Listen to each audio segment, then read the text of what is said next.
কপালে ভাঁজ পড়েছে ভারতে আশ্রয় নেওয়া আওয়ামী লীগ নেতাকর্মীদের। বাংলাদেশের রাজনৈতিক পালাবদলের পর ক্ষমতাচ্যুত দলটির হাজার হাজার নেতাকর্মী নিরাপত্তা সংকটে পাড়ি জমান প্রতিবেশী ভারত সহ বিভিন্ন দেশে। ভারতের বদলানো অভিবাসন নীতি, সীমান্তে কড়া নজরদারি এবং পুশব্যাক প্রক্রিয়ার কারণে আজ চরম অনিশ্চয়তা ও চাপের মধ্যে তাদের জীবন।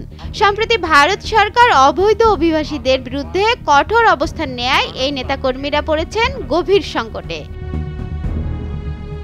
2024 সালের আগস্টে আওয়ামী লীগ সরকার ক্ষমতা হারানোর পর দলটির বিপুল সংখ্যক নেতাকর্মী জীবন রক্ষার তাগিদে প্রতিবেশী ভারত সহ বিভিন্ন দেশে পালিয়ে যান।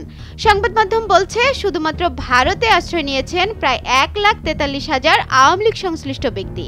এদের মধ্যে রয়েছেন সাবেক মন্ত্রী, সংসদ সদস্য, জেলা পর্যায়ের নেতা, যুবলীগ, ছাত্রলীগের নেতা, এমনকি প্রশাসনের সাবেক কর্মকর্তারাও। তবে ভারত সরকার বলছে এরা সবাই অবৈধ অনুপ্রবেশকারী। ভারতের এই পুশব্যাকে আওয়ামী লীগের নেতাকর্মীরা এখনো না পড়লেও স্বল্প সময়ের মধ্যেই তাদের উপর এ খড়গ নেমে আসবে বলে জানা গেছে।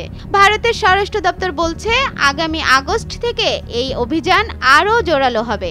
ভারতের নিরাপত্তা বাহিনী ইতিমধ্যেই পলাতক আওয়ামী লীগ নেতাদের ভারত ছাড়ার পরামর্শ দিচ্ছে। এরই মধ্যে অনেকে চেষ্টা করছেন ইউরোপ, কানাডা কিংবা আমেরিকায় আশ্রয় নেওয়ার। এদিকে গত 10 মে বিচার শেষ না হওয়া পর্যন্ত আওয়ামী লীগের সব কার্যক্রম নিষিদ্ধ করেছে অন্তর্বর্তী সরকার। এ অবস্থায় দলটির পালিয়ে যাওয়া নেতাকর্মীদের দেশে ফেরা আরও অনিশ্চিত হয়ে পড়েছে। পলাতক নেতারা বলছেন, দেশে ফেরার মতো পরিস্থিতি এখনও সৃষ্টি হয়নি, জীবনের ঝুঁকি কাটেনি। ফলে ভারতে থাকা ছাড়া তাদের জন্য দেশে ফেরাও বিপদের। বেশ কয়েকজন বড় নেতা ভারত ছেড়ে পশ্চিমা কিছু দেশে পাড়ি জমালেও দেশে ফেরার সাহস দেখাতে পারছেন না কোনো নেতা। নেতাকর্মীদের অভিযোগ, তারা দেশে ফিরলে প্রাণহানির ঝুঁকি রয়েছে। যদিও দলটির সভানেত্রী শেখ হাসিনা নাকি তাদের দেশে ফিরে যাওয়ার নির্দেশ দিয়েছেন, বাস্তব পরিস্থিতিতে তা অনেকের পক্ষেই সম্ভব নয়। শেখ হাসিনার এই নির্দেশ নেতাদের দুশ্চিন্তা ও চাপ আরও বাড়িয়ে দিয়েছে। দেশে ফেরার পরিস্থিতি এখনও অনুকূল নয় বলেই তারা মনে করছেন। রাজনৈতিক বিশ্লেষকরা মনে করছেন, ভারতের পুশব্যাক কৌশল ও বাংলাদেশে বিরোধী দলের দমন নিপীড়ন, এই দুইয়ের মধ্যবর্তী স্থানে পড়ে সবচেয়ে বেশি বিপদে পড়েছে রাজনৈতিক আশ্রয়প্রার্থী আওয়ামী লীগ নেতাকর্মীরা।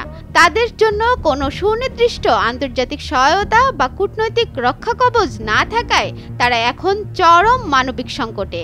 এই পরিস্থিতিতে আশ্রয়প্রার্থীরা এখন এক অন্ধকার ভবিষ্যতের মুখোমুখি। অনামিকা রায়, ভোরের কাগজ।